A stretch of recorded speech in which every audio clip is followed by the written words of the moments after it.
Staff Sergeant Alexander Echols, and I'm a platoon commander of 3rd Platoon, Fox Company, 4th Tank Battalion.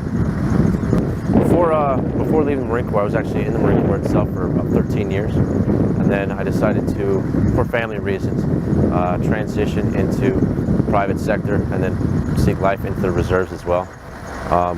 The transition was actually, obviously it's not that hard to transition. All you have to do is just say, hey, I think my time is done here, and trying to move on. So it wasn't that hard, but I would say the opportunities doing the separations program and that they have available, that obviously helped out. Learn how to build resumes and everything.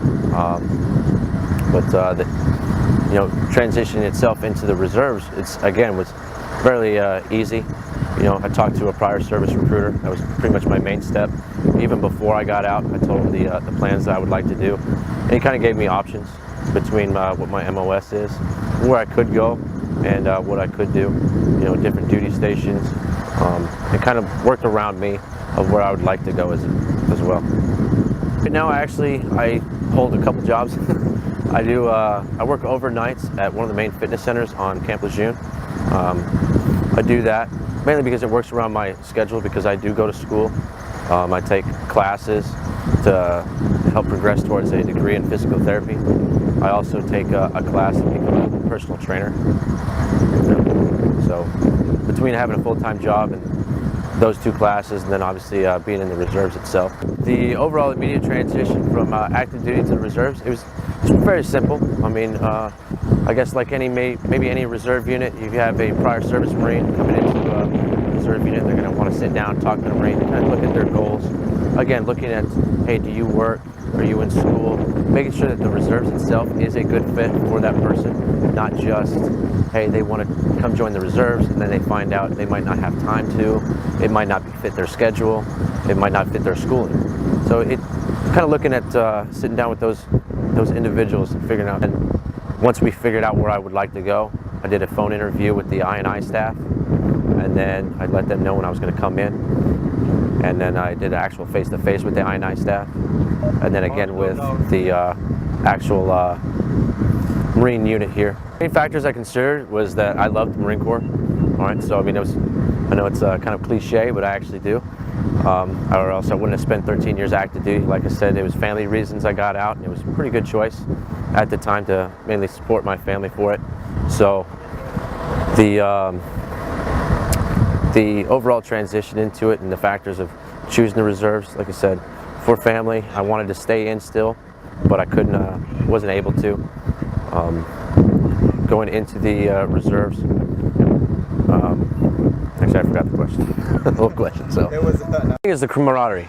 You obviously do get paid and everything for coming in here, and it's not those Marines that get out of active duty and they come back into the reserves. You're not obviously getting the same amount of pay that you were, because you're only going to be here for that short amount of time. Now, it is still good pay. It's still a pretty good amount, but it's not as like they would see in their normal paycheck as if they were active duty.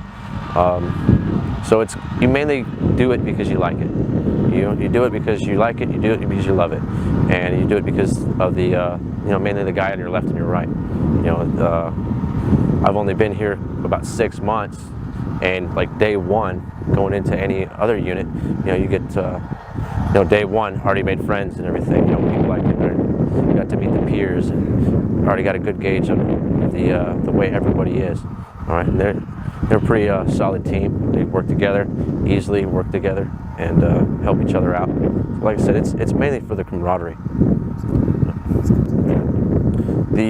My experience so far with 4th Tanks, it was a little bit different, obviously, from what I was thinking coming here. But these guys work hard.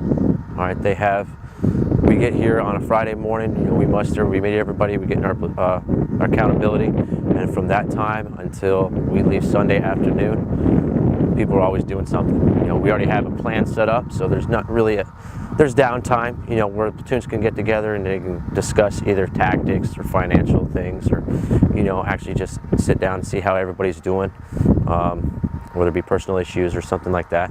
Actually get to know each other in a platoon, but majority of the time it's we're getting the training that a normal unit would do in that shorter time. You know, we still have to, on our own time, do those Marine Net courses. We still have to do the annual training courses, the calendar year courses, but that's all on our own time. We still have to have those same types of lectures from whether it be for, you know, Sapper program or any of the other ones. What we're at actually right now, I'm not wearing the normal uniform of the day, is because we're out in the field. Out in the field here, we're doing pretty much our gunnery.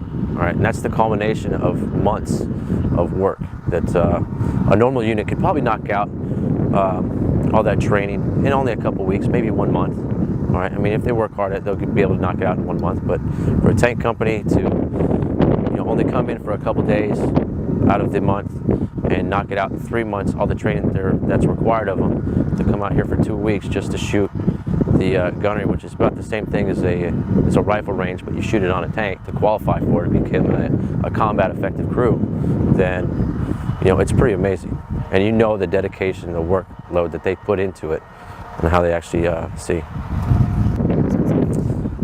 The biggest thing is it is a misconception. You know, I thought the same thing kind of going into it. I had some negative doubts, like, okay, it's reserves. I had the idea that it's not just like the active duty, right? And it's not. You know, we do have civilian jobs out of this. You know, we still get to go see our families majority of the time, right, and everything like that. I mean, we're only doing our drill a couple days out of the week, or a couple days out of the month, and then, you know, that couple weeks out of the year. All right, but being away from that does not mean that we're nasty or that misconception or anything like that, or anything less. It means that if we want to be here, we have to work just as hard on our own time. Right? I mean, we still go by the analogy: you're still a Marine 24/7. It doesn't matter where you are, if you're in the reserves or not. If you're wearing a uniform or if you're wearing a business suit, you still have keep that mentality of being sharp, presenting yourself as a professional, and no matter what you do. Biggest advice: be straight up. If you're in the civilian sector and you have your employer and everything, let them know that, hey, I would like to join the reserves, and talk it out with them. All right, they'll work around you, and it's not that. Yeah, I mean, they'll work around you. Give them a schedule ahead of time. We get our schedule a year out. Sometimes those dates change, sometimes they don't, but when you do get it changed, you obviously let them know. Even with the reserve units, they'll help you out. If you have a certain amount of training that you have to do for your employer, say if you're the police department, fire department, or something to do with medical, or say you're in school and you have final exams the day that a drill is going, you obviously can't miss those final exams. You know, your unit will help you out on making up those drill dates or rescheduling other ones. The employer will do the same thing. If there's training that you know that you're going to miss, but it's not pertinent training that you physically have to be there, then they're going to work around it. They'll let you off on those days. The other time reasons, like I said myself, I work a full-time job. I work overnights just so I can balance going to school and you know, going to school and then even taking additional classes for other certifications at the same time. So if you have a good time management, that's pretty much what it is. You have to make that plan ahead of time. You can't just jump straight into it. You have to plan things out. If you're going to be in the reserves, then say, you know, I'm going to do the reserves. These are the dates I'm going to do it. You know, plan ahead. Hey, I have a drill this coming weekend, or, you know, I have to be gone for a week because we're going to go out and do a little bit of training exercise. I'm in school, so I'm going to talk to my teachers beforehand, get the assignments I need to, either finish them beforehand or have an extension to finish them afterwards. My regards to my career is that I originally obviously thought I was going to stay in for 20 years active duty. You know, I didn't. I stayed in for only 13, and then decided to transfer to reserves. That way I can have, you know, seek other career opportunities as well. But I still want to stay in the reserves for as long as possible. You know, it's at the minimum the 20 years, even after I hit 20. You know, I mean, I don't see any reason why I should have to get out if not. Again, but you know, that's still a few years down the road. everything. After the 20 years, then we'll have to, that's one of those times I'll have to sit down with the family and discuss, hey, where do we want to go from here? You know, I've knocked out one goal that we had set for the long term. Let's look at our next term goals. The prospect the new joiners should know about, I understand that they went through, they went through boot camp, and even if this is just a newly joined person, not prior service or even old prior service, you've gone through boot camp, you've gone through the other training, you've gone through, if you've been active duty before, you understand that mentality. Bring that same mentality every single weekend that you have to do this, right? Because that's what we're looking for. Because it's not just, hey, we're going to get together and mess around. It's, hey, we have work to do. When another active duty battalion can't do the actual, or not necessarily can't do the job, but they need reinforcement to do the job, we're there to support them. We're also there to fight alongside them or even in front of them if they need relief for it. It's at any time we can be activated as well. All right, you never know if there's multiple engagements going on somewhere else. Not everybody can be in the same place, so that's why they have the whole concept of the reserves, is to reinforce what we already have on the active duty side.